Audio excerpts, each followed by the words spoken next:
નમસ્તે વિદ્યાર્થી મિત્રો, કેમ છો? મજામાં ને? સહયોગ વિદ્યાલય તરફથી આપનું હાર્દિક સ્વાગત છે.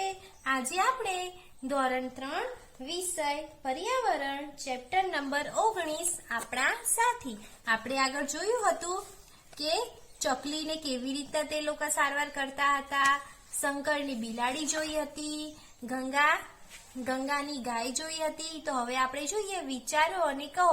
ગંગા ગાયના પગમાં ઈજા થઈ હતી તો આપણે જોઈ શકીએ છીએ તેમને લોહી નીકળતું હતું. તો આપણે જોઈએ વિચારો અને કહો. મીનુના કુટુંબના લોકો શું કરશે? તો ઉત્તર, મીનુના કુટુંબના લોકો ગંગા ગાયનો ઘા સાફ કરી દવા લગાડશે. જો ઘા વધુ ઊંડો હશે તો તેઓ પ્રાણીઓના ડોક્ટરને બોલાવી ગંગા ગાયની સારવાર પણ કરાવશે. હવે આપણે આગળ જોઈએ. જુઓ અને લખો. ચંદુ ધોબી તેના ગધેડાનું ખૂબ જ ધ્યાન રાખે છે.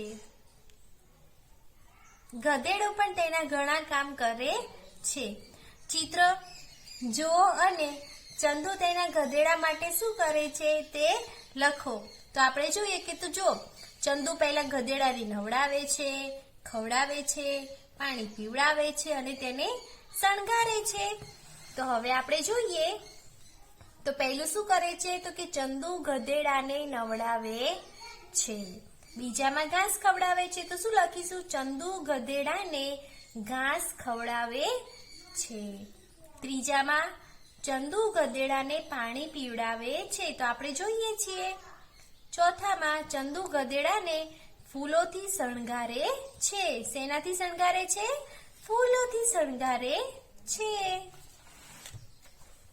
હવે આપણે જોઈએ કે વિચારો અને લખો. પહેલો પ્રશ્ન, તમારા ઘર કે પાડોશમાં કોઈને પાલતુ પ્રાણી છે? તો કયું?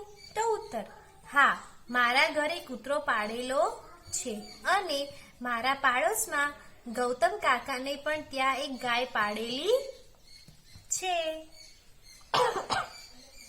બીજો પ્રશ્ન, તમારા પાલતુ પ્રાણીનું નામ શું છે? તો ઉત્તર, મારા પાલતુ પ્રાણીનું નામ તમારા પાલતુ પ્રાણીનું નામ શું છે?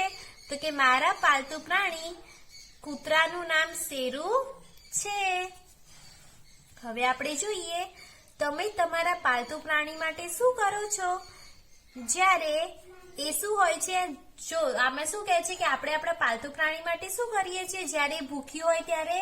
તો કે તેને રોટલી કે બિસ્કિટ ખવડાવું છું. પછી કોઈ એને ખીજવે, આપણા પાલતુ પ્રાણીને આપણે પાડ્યું હોય અને કોઈ એને ખીજવે તો આપણે શું કરીએ છીએ? તો કોઈ ખીજવનાર વ્યક્તિને ઠપકો આપી આવું ગેરવર્તન બીજી વાર ન કરવા આપણે તેમને સમજાવીએ છીએ. પછી ઈજાગ્રસ્ત થાય ત્યારે શું કરીએ છીએ? તો કે સામાન્ય ઈજા હોય તો ઘા પર દવા લગાવું છું અથવા ઘરગથ્થુ ઉપચાર કરું છું. વધુ ઈજા હોય તો પ્રાણીઓના ડોક્ટરને બોલાવીને તેને સારવાર કરાવું છું. ચોથામાં શું આવે? ઠંડી કે ગરમી અનુભવે. આપણું પાલતુ જે પ્રાણી હોય ઠંડી કે ગરમી અનુભવે ત્યારે શું કરીએ છીએ?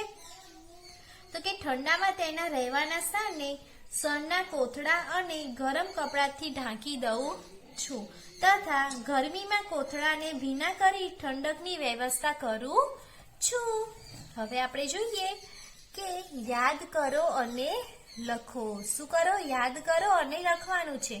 તો ઘણા લોકો પાલતુ પ્રાણી રાખે છે, તેમનું ધ્યાન પણ રાખે છે. નીચે કોષ્ટકમાં આવા પ્રાણીઓના નામ આપ્યા છે, વિગત લખો. તો આપણને જો પ્રાણીઓના નામ આપેલા છે, આપણે તેને કેમ રાખીએ છીએ તે આપણે લખવાનું છે. તો જો કૂતરો, તો આપણા ઘરની શું કરે છે? ચોકી કરે છે. તે દૂધ આપે છે, તો દૂધ કોણ આપે? ગાય કે ભેંસ? ગાય અને ભેંસ. તે ગાડું ખેંચે છે, તો ગાડું કોણ ખેંચે છે? બળદ. બિલાડી, તો બિલાડી શું કરે? તો કે તે ઘરમાંથી ઉંદરનો ત્રાસ ઓછો કરે છે. મરઘી શું કરે છે? તો કે તે ઈંડા આપે છે. માછલી ઘરની શોભા વધારે છે. સસલું શું કરે છે? તો આપણે તેને ખૂબ પસંદ કરીએ છીએ. સસલાને આપણે બધા ખૂબ પસંદ કરીએ છીએ. તમને પણ સસલું ગમતું હશે, હે ને?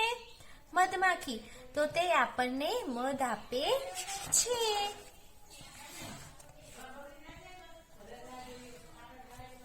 હવે આપણે જોઈએ પંખી પરબ કે પંખી પરબ. તો આપણે જો અહીંયા પરબ બાંધી છે અને અહીંયા પાણી પણ પીવે છે ચકલી. તો આપણે જોઈએ મોટા મોઢા વાળું માટીનું વાસણ લો. માટીના વાસણને બાંધી દો. ચિત્રમાં બતાવ્યા મુજબ લટકાવો.